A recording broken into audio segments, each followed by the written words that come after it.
Hey, what's going on, guys? So today I'm going to take you into crawl space. So this is something that I deal with all the time, showing people homes and getting ready to make an offer. You always want to look in the crawl space. That is basically the area underneath your home. Usually it's supported by pillars, and sometimes it's really small. You literally have to crawl. Sometimes you get lucky and it's tall enough so you can walk around and stand up and store stuff. So just going to point out a couple things today. It is very important, if you have never bought a home in North Carolina or a home with a crawl space, please look in there. Please make sure you use a realtor like myself who's going to go in there and just check for things.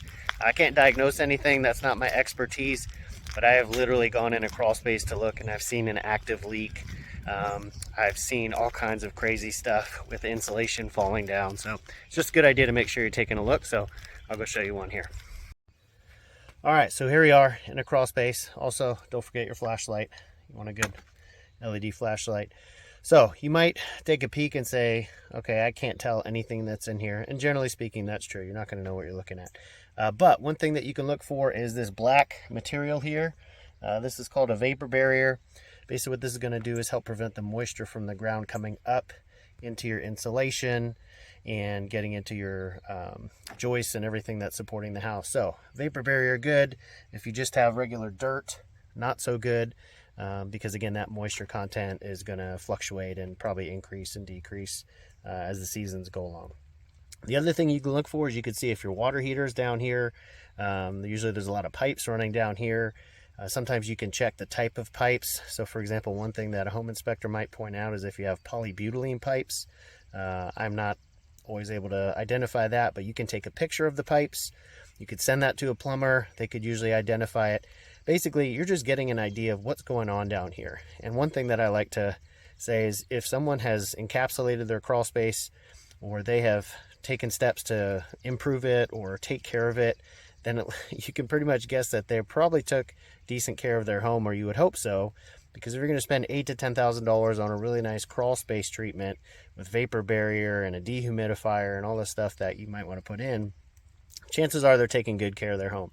However, if you come in and there is puddles of water everywhere, insulation is falling down, like this one isn't too bad. I don't know if you could see that. If there's debris everywhere, sometimes you come in and you could tell that animals have been in here and there's droppings and all kinds of stuff. Well, then you just know that it hasn't been loved and nobody's been down here checking it. And so when you get a home inspection, there might be some things that pop up. Again, are you not going to buy a house because a crawl space doesn't have a vapor barrier? Probably not.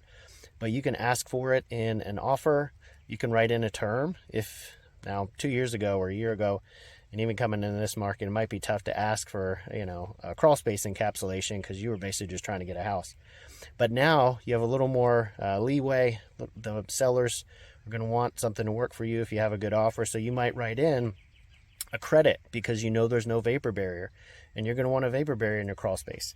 Maybe you want a credit because you came in and you could tell there's some things going on, like a ripped duct. So here, if you can see, see that duct right there? So if that's all ripped up, then you can just come in knowing, okay, well, that's going to be, I don't know, $500, $1,000 to repair or replace a duct. So it just gives you a snapshot of what you're going to walk into.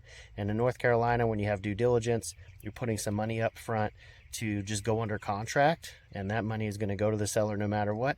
It's just nice to know what you're walking into. So that's me today, crawling around a crawl space. Want to give you guys a couple tips.